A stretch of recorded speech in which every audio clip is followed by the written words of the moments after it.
Здравствуйте, уважаемые друзья! С вами я, Юрий Тютченко, кандидат ветеринарных наук, и в этом видеоподкасте рассмотрим, как эффективно защитить свиней от гельминтозов, то есть от глистов. Все понимают, что глисты это плохо, и в этом мне никого убеждать не надо.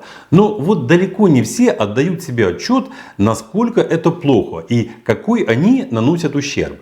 А вред от глистов просто колоссальный. Забегая немножко наперед, скажу, что если вообще не бороться с глистами, то при средней степени поражения стада свиней гельминтозами мы будем терять каждого третьего поросенка. То есть смертности при средней степени пораженности не будет, но эффективность свиноводства будет снижена на 30%. И это в лучшем случае. Это в том случае, когда говорят, что да, будто бы со свиньями все хорошо. То есть это когда болезнь протекает практически незаметно. Но бывают и другие варианты. Бывает, что падеж поросят от гельминтозов достигает и до 50%. В общем, недооценивать опасность глистов никак нельзя. Препараты от гельминтозов сейчас достаточно эффективны, но одними препаратами проблему гельминтозов не решить. И вот почему. Начну все по порядку.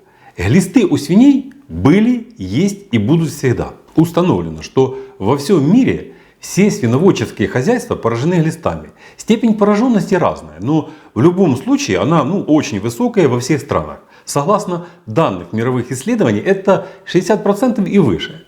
Также следует отметить, что у свиней встречается около 80 видов глистов. У всех у них разный цикл развития, и все они предпочитают разный возраст свиней. Поэтому глисты это проблема для свиней всех возрастных групп. Но клинически глистная инвазия ярче всего проявляется у поросят и подсвинков.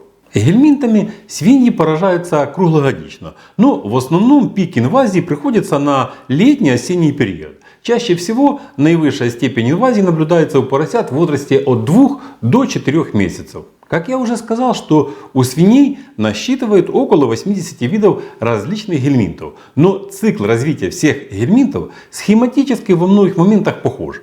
Поросенок заглатывает яйца гельминтов, и в его организме из яйца развивается взрослый гельминт. Достигая половой зрелости, эти гельминты выделяют в просвет кишечника огромное количество яиц. Одна самка может за сутки отложить от 100 до 200 тысяч яиц, которые потом с фекалиями выделяются во внешнюю среду. Потом эти яйца снова заглатываются поросятами, и таким образом происходит перезаряжение и поддерживается непрерывность процесса.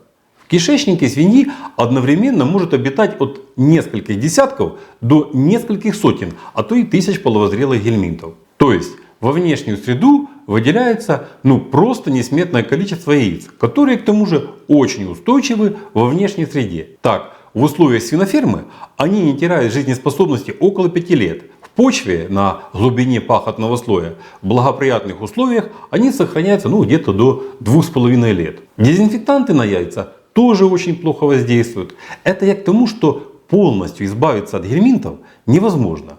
Хотел сказать, практически невозможно, но нет, просто невозможно. Можно только уменьшить их количество до таких пределов, которые не будут причинять видимого вреда для свиней. То есть можно успешно контролировать данный вопрос, но полностью избавиться нельзя. Это как борьба с крысами. Да, есть много препаратов, которые позволяют эффективно травить крыс и решать эту проблему.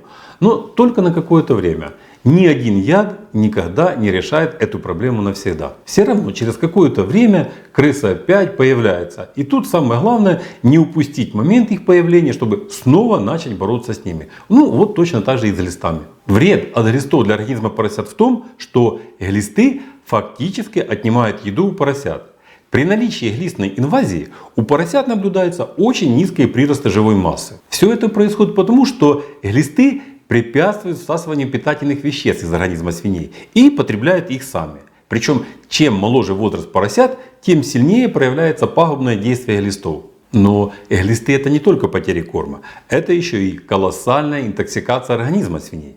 Отнимая у свиней питательные вещества корма, глисты в процессе своей жизнедеятельности выделяют в просвет кишечника свиней токсины, то есть яды. Происходит постоянное отравление организма свиней. При наличии у поросят глистов могут наблюдаться множество симптомов, указывающих на их наличие. В первую очередь, как я уже сказал, это снижение привесов. Также у поросят может наблюдаться снижение аппетита или наоборот, они могут потреблять корма больше обычно, ведь поросятам не хватает корма, все съедают глисты. Я могу еще долго перечислять симптомы наличия глистов у свиней, но не вижу в этом никакого смысла. А зачем? Во-первых, симптомы наличия глистной инвазии очень схожи с любой интоксикацией организма. А отравление организма может быть наблюдаться при очень многих заболеваниях. И без дифференциальной диагностики тут уже не обойтись. В любом случае, если возникло подозрение на глисты, то надо провести специальные исследования на наличие ооцист во внешней среде и не только. Необходим целый диагностический комплекс, чтобы установить, что эту симптоматику действительно дают глисты. А во-вторых, если не проводить дегельминтизацию свиней, то глисты будут у них всегда. Из этого вывод только один, что при отсутствии комплексных обработок против гельминтов глисты у свиней будут всегда. Современные препараты от глистов эффективны, но они не решают проблему. Необходимы, подчеркиваю, комплексные мероприятия. Это и проведение регулярных обработок свиней от гельминтозов препаратами и дезинфекция помещений, направленная на уничтожение гельминтов в окружающей среде. Также надо регулярно проводить исследования на предмет качества проведенных мероприятий, то есть определять количество ооцист в фекалиях и в навозе. Современные препараты для обработки свиней от гельминтов имеют высокую эффективность, но все дело в том, что препараты действуют только на взрослых особей. Яйца же гельминтов очень устойчивы во внешней среде. Чтобы их уничтожить, нужна очень хорошая дезинфекция, вернее дезинвазия. Но и не все дезинфектанты действуют на них. Чистку помещений и их дезинвазию надо проводить регулярно. И качество дезинфекции и очистки помещений зависит от того, какие у вас полы в помещениях, где содержатся свиньи. И очистка помещений, и дезинвазия – очень важный элемент в борьбе с гельминтозами свиней. Но, увы, это только часть борьбы. Очень важно уменьшить количество выделяемых во внешнюю среду ооцист гельминтов. А выделяют их и поросята, и свиноматки. Поросята заражаются глистами, если яйца гельминтов есть в окружающей среде. То есть некачественно была проведена очистка и дезинфекция помещений. А еще поросята заражаются от свиноматок. Свиноматки, если их не обрабатывать, также всегда поражены глистами. Причем гельминтозы у них протекают бессимптомно. И в этом все их коварство. Вы думаете, что глистов у свиноматки нет, а в действительности они есть. Поэтому обработка свиноматок от гельминтов перед осеменением и перед опоросом – это неотъемлемый элемент в системе борьбы с гельминтозами свиней. Подвожу итог. Для того, чтобы в хозяйстве не было глистов, необходим триединый комплекс. Это обработка поросят от глистов, обработка свиноматок и также очистка и уборка помещений. Как часто проводить этот комплекс и какие препараты при этом использовать, как я уже сказал, более подробно рассмотрим в одном из наших последующих видеороликов. Что касается свиноматок, то их надо обрабатывать перед осеменением и перед опоросом. А что касается поросят, то тут нет единой схемы. Да, можно порекомендовать ежемесячные обработки поросят от глистов и дезинфекцию помещений. По принципу хуже не будет. Да, в таком случае вероятность гельминтозов снижается. Но это будет перерасход денег на вид препаратов и лишние трудозатраты. А значит, что если идти по этому пути, то это значит, что эффективность вашего свиноводства будет снижаться.